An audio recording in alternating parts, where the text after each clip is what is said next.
Beisah Daf Zayin. Again, 4 topics. The first one is a continuation of what we spoke about yesterday. The egg yolk being near ovary. It's going to get a little technical into some interesting, though, anatomy and how an egg is formed. So we'll see a little bit about that. Then we'll see a scientific fact that hags don't lay eggs at night, except when they do. And then we're going to go on to the other 2 items in the Mishnah, which were differences between Bet Hillel and Bet Shammai, and one of them has to do with the difference between bread and sourdough, and finally covering the blood after slaughtering a bird or a deer on Yom Tov. Okay, so we spoke about a statement of Rav that seems to be a scientific statement. He said, when an egg is laid, that is when it's completed. And we were wondering, what does he mean by that? And we're up to the 3rd interpretation, which is that only once an egg is laid, then it can produce a chick. If you find an egg inside the chicken, then it cannot, even if you take it out and sit on it all day, it will not produce a chick, which seems to be true because it takes a while for it to develop the shell, and it needs the shell in order for the chick to develop properly. Okay, so we saw one story about that, and here is the second story regarding that. The difference between, who cares about the scientific fact, was it can have halachic significance if someone says, I want to buy a chick that was born from a live chicken, or an egg that was born from a live chicken, rather than from that one that was slaughtered. So here's the story. Someone goes around saying, who will sell me a male egg? Now, eggs don't produce eggs. What he means is he wants an egg that was fertilized by a rooster. So he's looking around for that. Okay, so that's what he's looking for it to buy. A seller came and sold him an egg that was not fertilized. It's called here in Talmud, absorbed from the ground. I think that means that in other words, it didn't absorb anything from the rooster. It was just laid onto the ground. Then eventually the buyer figured this out, and he came and brought a lawsuit against the seller. And the Rabbi ruled that this is a mistaken transaction. You didn't give him what he asked for, and it's sufficiently different that the sale goes back. He wanted fertilized eggs, and you sold him unfertilized eggs. Good. Now, Pishita, isn't this obvious? Well, why would you even have to record this ruling? Well,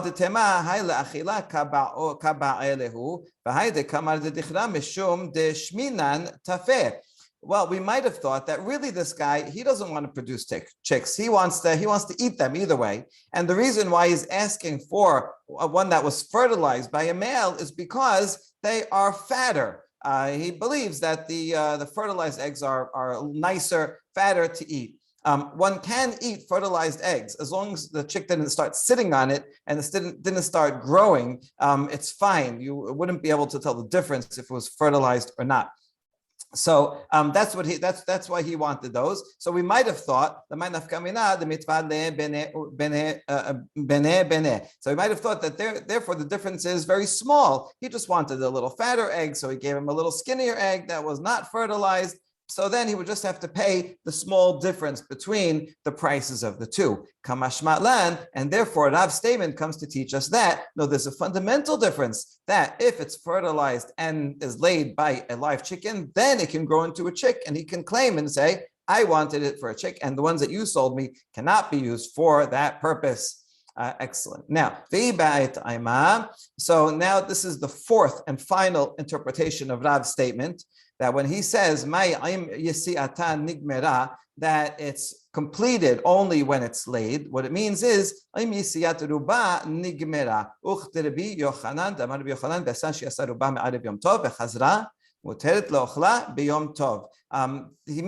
when, even if just most of it comes out of the body of the chicken, it's still considered that it was laid. And that's what Rabbi Yochanan thinks, that if most of the egg came out of the chicken before Yom Tov starts, even if it goes back in. Apparently, this can happen sometimes. The muscles will spasm or just be the wrong way, and then it will go back into the chicken. Nevertheless, you can eat it on Yom Tov because even though it went back inside, but since most of the egg came out beforehand, it's considered already laid. And that's what Rav meant when he said that once it comes out, it is considered completed.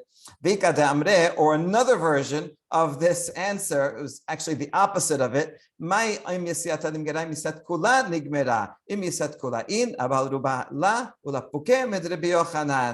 means that only after it's fully laid, after the egg fully comes out of the chicken, then that's called it's finished. So only when it totally comes out, and not if it mostly comes out. And it's the opposite. It goes against Rabbi Yochanan according to this last reading. So that means if it's half out and then sunset comes, not good enough. The entire egg has to be laid fully. All right. So those are different versions, and that closes out the topic of what Rav's statement meant. Now we're going to go back to something we mentioned before, Gufa. השוחט את התרנגולת ומסע בה ביצים גמורות מותרות לאוכלן בחלב. That when someone kills a chicken and finds inside complete eggs, they can be eaten with milk. In other words, even though they're technically part of the chicken and the chicken is meat, but because they're completed, even though they're still inside, they're considered separate beings and therefore can be eaten with milk. That's Tanakama. Rabbi Yaakov Omer, im hayu me'orot begidin asurot. Rabbi Yaakov disagrees and says if they're still attached, if this egg is still attached inside with sinews, then it is prohibited. That's considered meat of the chicken and no good. But if it's not connected by sinews anymore, it sounds like even if it's not completed, so it's somewhere in between, it's still permitted to eat with milk. So Rabbi Yaakov looks like he's more lenient than Tanakama. Okay, so that's what we're going to focus on. We have to learn a little bit of how eggs are formed here. So let's see. Man Tana Leha. Who is the author of the following? Let me explain a little of the process first. So a hen has ovaries, and the ovaries have tiny little eggs in them. They develop inside the ovary, they grow, and eventually they grow out of the ovary into what looks like a yolk. What is a yolk? When the yolk gets big enough, it detaches from the ovary, and this happens about once a day, and it gets sucked into the tube, and it goes down the tube. That takes several hours, where the white comes around it, and then it goes into the last stage, which is the longest. It takes about 20 hours for the shell to harden. So the entire process takes about a day, and a typical hen lays about one egg every single day, which itself is pretty amazing. So what we're trying to deal with here is, at what point is this thing considered meat of the chicken, and at what point does it shift over to becoming an egg, which is separate from the chicken? So, so we saw one definition before, that if this yolk here is still attached to the ovary, even with just some sinews, according to Rabbi Yaakov, it's considered meat and therefore cannot be eaten with milk. That's one definition. The following Baraita is going to give yet another another application of it that has to do with Tum'ah and Tahara. So let's see. If you have a bird that is nevela, it died on its own without shechita, but it is a kosher bird. That nevela has a special law. You can't eat it. But besides that, if you touch it, it's okay. But if you eat it, you're also tameh. It's a special kind of tum'ah that is transferred not by touching, but rather by eating. But here's the thing. Only if you eat some of the meat of the chicken does one become tameh. If you eat some kind of non-edible part, then you don't become tameh. So let's see what they are. We're going to list them. Mina shalal shel besim. If you eat from the cluster of eggs that's still attached, but somewhere on the way out, right, somewhere in the middle, then that's considered separate. So that's what we're going to ask about, right? Because here it says, even though it's attached by sinews, it's considered separate. It's considered an egg. All these things are tahor. So here's going to be our first comparison. Then we're just to finish, mina atzamot. If you eat a bone, bones are not edible, and therefore, even if you go and crush up and eat a bone, you're not tameh. Min hagidin, or sinews, are not edible. Min habasar shenitlash min hachai, or if while it was alive, some meat a wing got ripped off of the chicken, and you eat that, again, it's not kosher, but a live animal never becomes tameh. So it's still tahor at that point. So if you eat it while it's not kosher, you don't have to go to the mikveh. So all those are tahor. And the second half is min ha'eshkol shel besim. Before we had min hashalal. Here eshkol means a cluster. This sounds like it's coming from the ovary itself, and this cluster here that grows around the ovary. If someone eats from that section, or mina kurkeban b'nei me'ayin, from the craw or the intestines, or if he melted some fat and swallowed it, all these are considered edible parts and part of the meat of the chicken, and therefore these are tameh. So you see here we're distinguishing between something called shalal shel betzim. This is the egg that's still somewhat attached, but mostly detached, as opposed to eshkol, the cluster itself or the ovary itself. Good. So now, man tana min hashalal shel betzim tahor. Who would be the author of the first statement that if it comes from something in the middle, somewhat detached, somewhat attached, that's considered tahor, meaning not meat, not part of the chicken. Amar Rav Yosef, lo k'Rabbi Yaakov. K'Rabbi Yaakov ha'amar im hayu me'orot begidin asurot. It can't be Rabbi Yaakov because he said the opposite. He said that if it's connected by sinews, it's prohibited to eat with milk, meaning it's considered meat, it's part of the chicken. And here, that person's considered tahor. He's not eating part of the meat, so therefore it can't be him.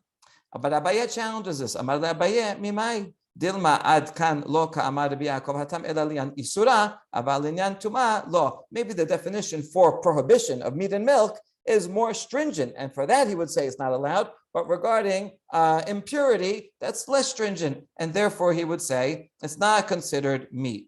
And if you say, well, for impurity, why not? Well, just be careful. Why not impose a restriction on the tum'ah case as well? And here we have a general principle.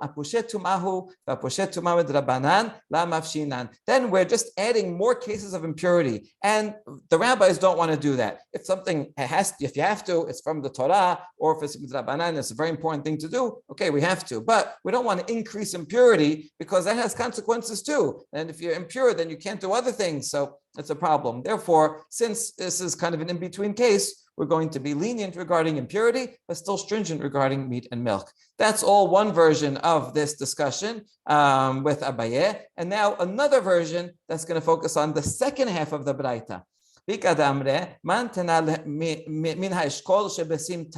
The second half said, if it's from the ovary cluster, and someone eats from that is considered part of the meat of the animal, of this nevela, and therefore the person is tameh who eats it. Amar Rav Yosef, Rabbi Yaakov hi, Amar im hayu me'orot begidin asurot. It actually fits with Rabbi Yaakov, because he says if it's connected with sinews, it's part of the chicken and tameh, and it's part of the chicken and you can't eat it with milk. So to here, he would agree that it's part of the chicken and the person that eats it is tameh when the chicken is a nevela. Good. Amar le'Abaye, and Abaye challenges, but for the opposite way, and says, no, it's not me. The word eshkol, we're not really clear what it means. So how do you know that eshkol means the entire cluster, even the things that are growing out of the ovary? Maybe the word eshkol means the ovary itself. And only if you eat the ovary itself, that's considered part of the chicken. But anything that is growing outside of it would be okay. And so therefore, that would not be in accord with Rabbi Yaakov, who says anything even a little bit connected is part of the chicken. So that's Abaye's reading. Only the ovary itself would be considered part of the meat of the chicken. And if you challenge him and say, well, the ovary, of course the ovary is part of the chicken. I mean, nobody would think that the ovary is not part of the chicken. Why would you even have to mention that if someone eats the ovary, then that's they're considered tameh? מדדהבה אקוד כבנו בני מעין, דאף אגב דבסנין הוא, כיוון דאיקה אינשה דלאכלה, הסתריך לאשמועינן. החנמה, כיוון דאיקה אינשה, No, it still has to teach us this because it's similar to the other things, the core and the intestines, even though they are meat, but some people don't eat them. Some people think they're gross and they don't consider them food. So therefore, it has to come, this Baraita has to come and teach that these two items, the intestines, they are considered food. Some people eat them. And so therefore, if you do eat them, one is tameh. The same thing regarding the ovaries. Lots of people don't eat the ovaries and they're like, yeah, they throw that part out. But therefore it comes to teach that if someone does eat it, it is considered food and meat of the chicken, and therefore that person would be tameh. Okay, that closes off that discussion. And now, next, Hinona Banan, Kol Shetashmisho Bayom, Nolad Bayom, Kol Shetashmisho Balayla, Nolad Balayla. Kol Shetashmisho Ben Bayom Ben Balayla, Nolad Ben Bayom Ben Balayla. We learned about 3 different categories of species of animals. There are some that mate during the day, and therefore they give birth only during the day. Some mate at night, and they give birth only at night. And there are other species of beings that mate during the day or night, and they give birth both in the day or the night. What are the examples of each? So chickens, they mate during the day and they give birth during the day. Seems to they are very sensitive to light, and farmers today use that to have them produce more eggs and things like that. So it seems that they do mate during the day, and since it takes about 24 hours, the fertilization of that egg yolk happens right at the beginning, right when it leaves the ovary. And it's in this the next section, just for about 15 minutes is when it can be fertilized. So then it takes about 20 to about 24 hours for it to be from that moment until it's finished and the hen lays it. So it's true, it takes about a full 24 hours. So this would seem to be accurate that they're since they're fertilized during the day, they also are born during the day. So those who mate at night are bats, and they also give birth at night, which seems to make sense. And those who mate during the day or night and also give birth during the day or night, those are human beings and other animals that are similar to them. Okay, so that's a nice, interesting biology lesson. But this is not a biology textbook, right? This is a legal book, and therefore, why are you telling me this? Why do I need to know this? For what halakha does it make a difference? So it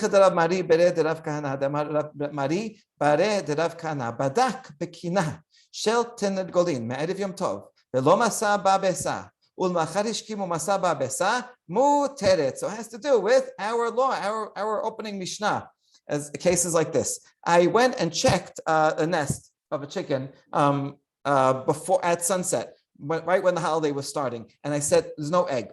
And then I check again the chicken's nest in the morning, right at sunrise, and I find an egg. So this is permitted. Why is it permitted? Because we just learned that hens do not lay eggs at night. And therefore, since I checked before and after, and there was no egg beforehand, and now there is an egg, it can't be that it laid it any time during the night. It must have laid it beforehand, and therefore it is permitted on Yom Tov. Now, obvious question is, V'halo badak. Wait a second, you just said you checked it at sunset, and there was no egg. So how could it have been born before that if you checked and it was not there? This rule is so ironclad that it must mean that you didn't check very well, and maybe it was just stuck hiding under something. The point is that if I go right in the morning at sunrise and check the nest, and I find an egg, for sure it was not born the night before, because it never laid at night. It must have been born the day before, and therefore it's permitted on Yom Tov. It's not nolad on Yom Tov. Okay, good. V'afilu badak yafeh, emad yastaru ba v'chazra havai v'chadrebi Yochanan. And another answer to this, either you didn't check well, or maybe even if you did check well, it could be that the egg was partially born during the day before, and then went back inside the chicken, has some muscle spasm, and then was fully born at night. That could happen, but that's also permitted, according to the Yochanan, as long as it's more than half born beforehand, it's considered as if it's fully laid, and therefore, in any cases, is permitted. Question? How do you know that it wasn't born that morning? No, because you checked it at sunrise. You went there at sunrise, so that's you went at the beginning of the morning. So there was no time during the day. I see. So the chicken lays past sunrise. Okay. All right. Oh, maybe you went before. Maybe you went at dawn.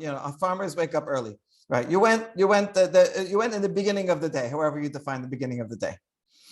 So there's no chance. Okay. Ini. Now we have a challenge to this law. The law, remember, was said by Rav Mari. And the challenge, the opposite, is from another sage. Amar Rabbi Yosef ben Shaul Amar Rav, in the name of Rav, right? Great, the first generation sage. He said, Badak bekina shel tanegolet me'erev yom tov velo masa ba'besa ul machad hishkim umasa ba'besa asura. If you checked the day before, right before the holiday started, and there was no egg there, and then right in the morning, early, you woke up, right before it got light out, and you found an egg, it's prohibited. So this is the opposite. He says prohibited.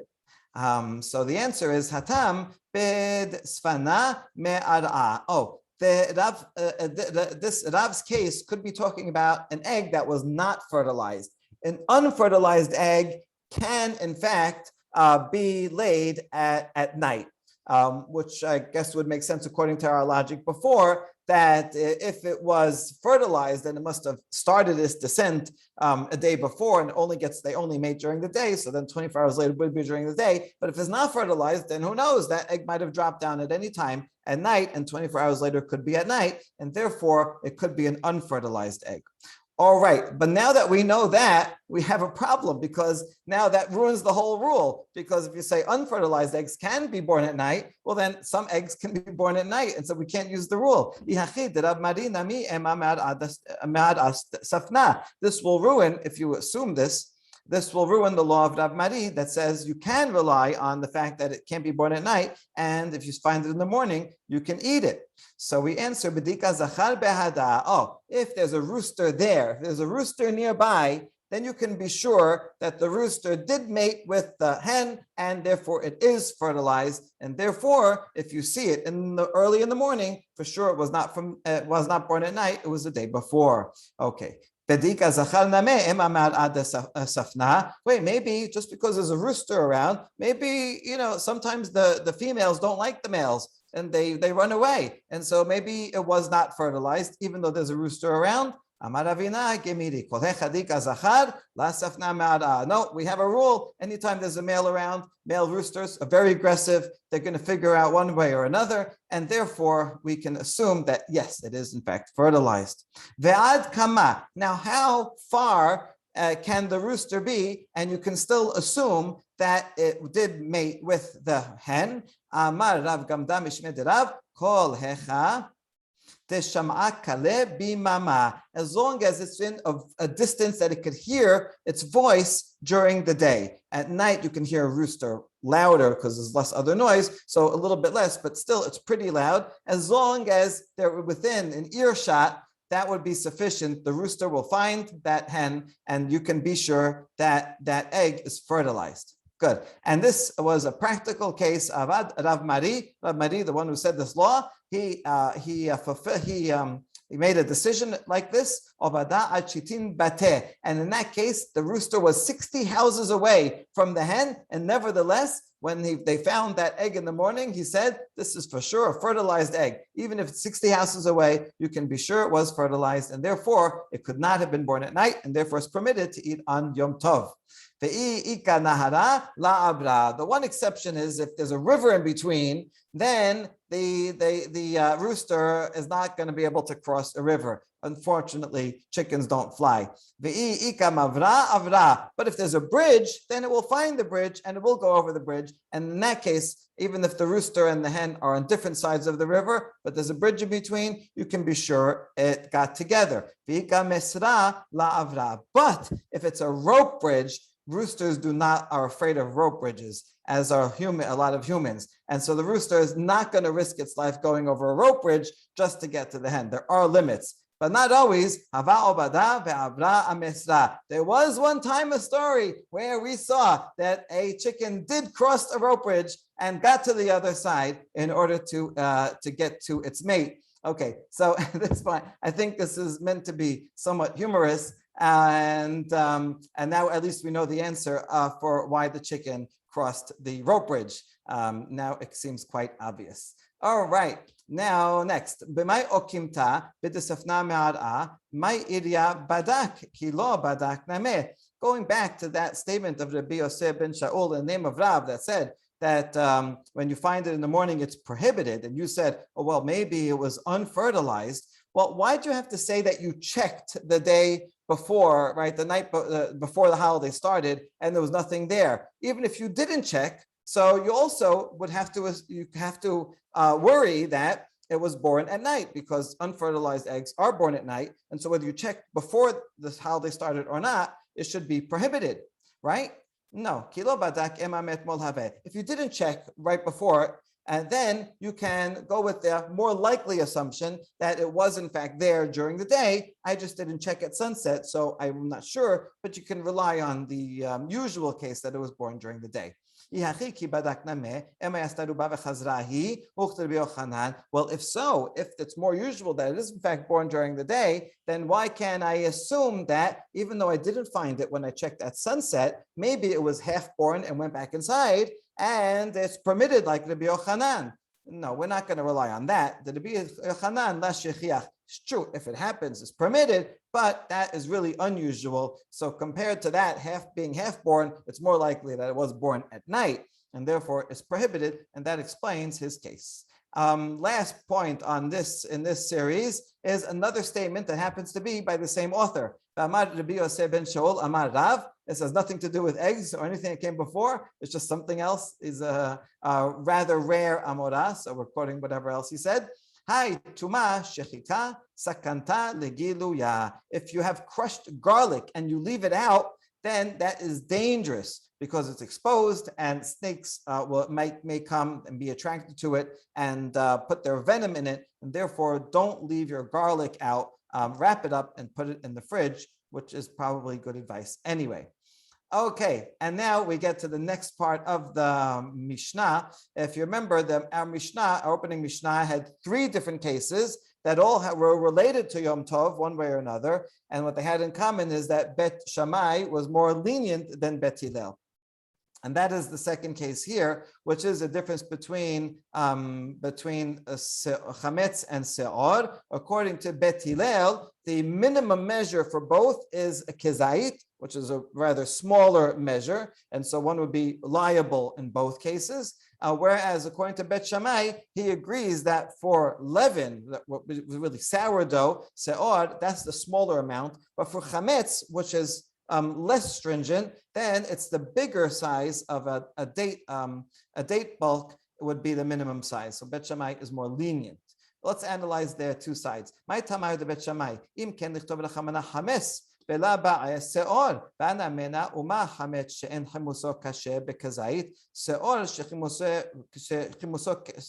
kashe lo kol sheken. So Bet Shammai would say if the amount was the same for both, a kazait for both, then the Torah could just tell me hametz is not allowed, and don't tell me anything about seor, and then I would figure it out by myself. If hametz, which is not very doesn't have a lot of strength of leavening power, and yet that is a kezait. Seor, sourdough, which it makes other things leaven, so all the more so it will be that smaller amount of kezait. And so you wouldn't even have to mention seor at all. So why does the Torah mention seor? To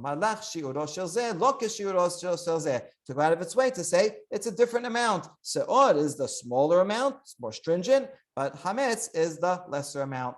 That's Bet Shammai's understanding. Bet Hillel, Serichi, the Bet Hillel say, no, I need both. I have to mention both bread and the sourdough, starter dough. If the Torah only mentions seor, I would say that has a lot of leavening strength, and so that is prohibited. But maybe if it only had that, I would say chametz, it's leaven itself, but doesn't make other things leavening. So I would say that it's not included at all in the prohibition. Either it's totally permitted, which would be quite a surprising thing. But I guess if it didn't say chametz in the Torah, I might think that. right? Or it's something a completely different measure. And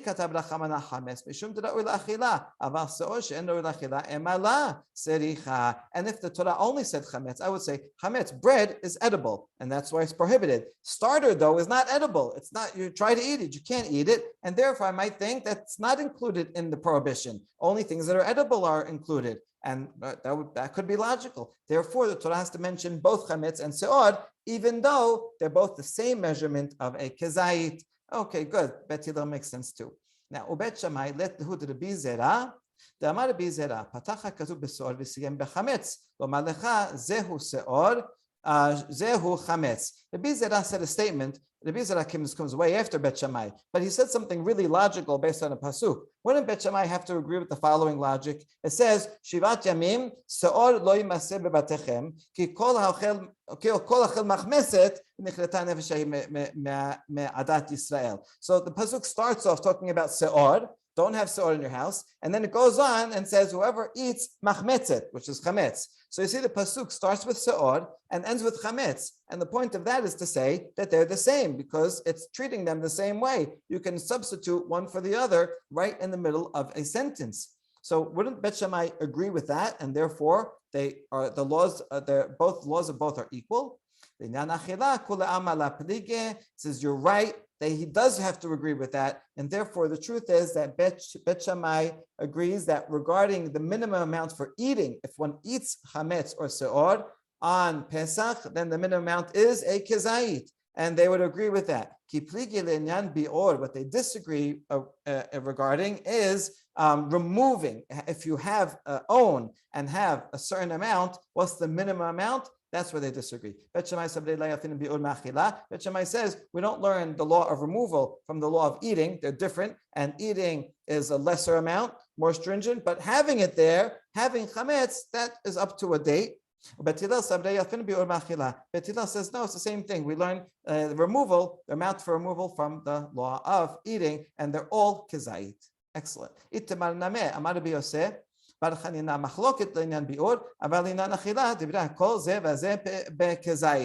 we just backed into this argument, but the truth is it's said explicitly by the Beisah. He says that the controversy is only regarding how much you would be liable if you own and have in your house, but regarding eating, everybody agrees that's all a kezayit. And not only do we have this in the name of the Beisah, we have a baraita, Tanya Namehachi. This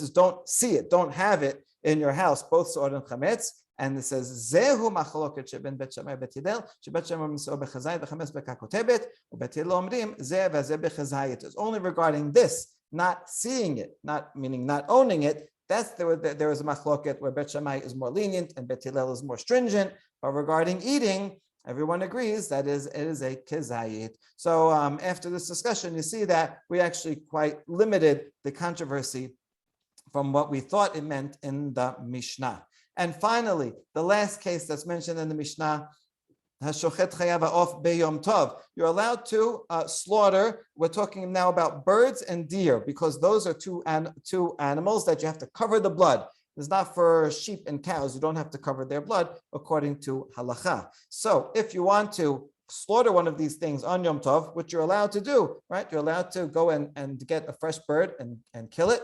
But what about covering? So the best thing to do is to prepare some dirt from beforehand. However, Bet Shammai here says, even if you didn't prepare dirt, it's okay. You can go get dirt and cover and use it and cover up the blood, even on Yom Tov, even though it's mukseh. Bet Shammai has no problem with it. Bet Hillel says, big problem, better get dirt before. Only if you didn't and you already did shechita and now you're sitting there with the chicken wiggling around and the blood's on the floor. Okay, now you did it already. B'di'avad, you can go and get dirt. That's what the Mishnah said. And so we're going to question this, the chatechila b'di'avad issue.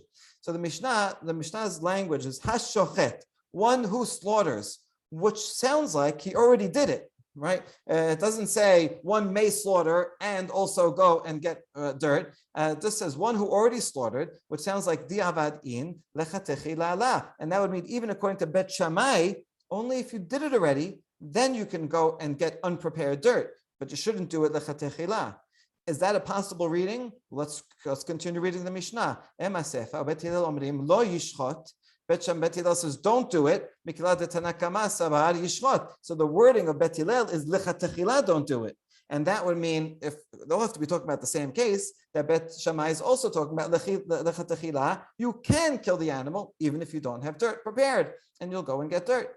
So what's going on? Ha la kashya lo yishchot v'kaseh ka'amar. Maybe the second statement of Bet Hillel means don't lechatechila on purpose, do shechita and go get and cover it, and go get unprepared dirt and cover it.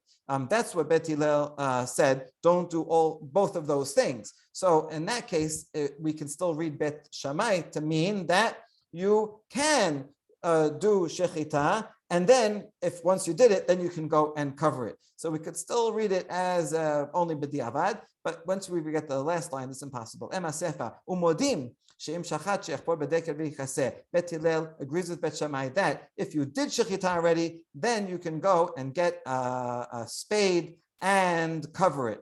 So therefore, there's no way you can read the beginning of the Mishnah and then as a di'avad, it must be lechatechila. So the bottom line is really what we thought all along. Bet Shammai says lechatechila, you can go ahead and kill it, even if you don't have dirt prepared, and go and find dirt. Bet Hillel says, no, don't do a lechatechila. The di'avad, if you already did it, then you can go and find dirt. Excellent. Now we're going to have two readings for Bet Shammai, within Bet Shammai. Amar Rabba, Hachika Amar, Hashochet Sheba Limalech. So we still want to explain the language of the Mishnah that does say Hashochet, which sounds like he already did it. So here's what he really means. Someone who wants to slaughter, who comes and asks a question. He has a live chicken in his hand. He comes to the rabbi and he says, I want to slaughter it. What should we tell him? And assuming he doesn't have dirt already prepared. Kesad omer lo, Bet Shammai omerim, omer lo, shechot, chafor, vechaseh. First do shechita, and now that you did shechita, that triggers the requirement to cover the blood.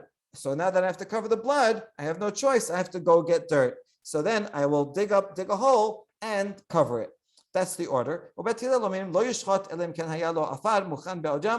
says, no, don't do it at all. If he comes and asks us, we say, don't even start the process. Okay. Whereas according to Bet Shammai, you're allowed to start the process, but just do shechita first, and only then should you go and get dirt, because now you're already in it. That's Rabba's version. Rav Yosef Amar Hachika Amar Hashochet Sheba Lihimalech Kesad Omrim Lo. So again, we're talking about lichet techila case. I want to know what I should do. Bet Shammai Omrim Omer Lo Lech Chafor Shechot Vechaseh. So we tell him, go, assuming that he didn't prepare before, go and dig some dirt first, then do shechita, and then cover it. In other words, even before you started the process, before you did shechita, you can already foreshadow, right? Preempt and to get some dirt first, even though you're doing melacha. You're doing melacha now, even though you're not doing the shechita. You didn't do the shechita yet. Nevertheless, it's still permitted. Okay, so it's a bigger chidush to Rav Yosef. Bet Hillel is the same. They would say lechatechila, don't do it at all. Okay, so now we're going to analyze this machlok between Rabbah and Rav Yosef about whether you can go get dirt first, or you have to wait till after the slaughter. Amar le Abaye le Rav Yosef. Abaye asks Rav Yosef here, the second opinion. It seems that you, Rav Yosef, and Rabbah are arguing about the following case. This is good because he can ask Rav Yosef himself. Sometimes we're generations later and we have no idea what they were saying, but here he's asking him himself. Is this the fundamental aspect of your argument? So the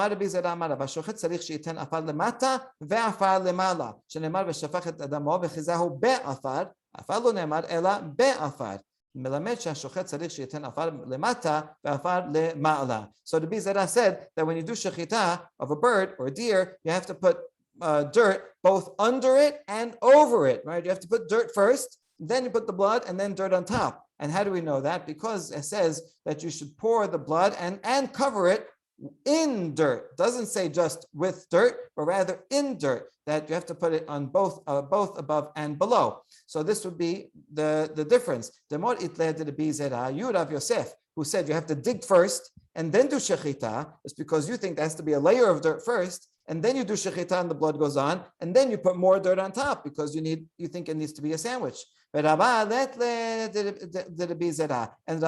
who said, no, you do slaughter first, and then it's just going to fall onto the ground, onto pavement, and then you're allowed to dig only later. That he would think that you don't have to make the sandwich, you only have to put dirt on top and not on the bottom. And see, this would be a brilliant argument to explain what's at the heart of their controversy. But Rav Yosef is right there, and he says, no, I know what I think, and it's not what you think. No, everyone agrees that you have to put dirt below and above. That's not what we're arguing about. So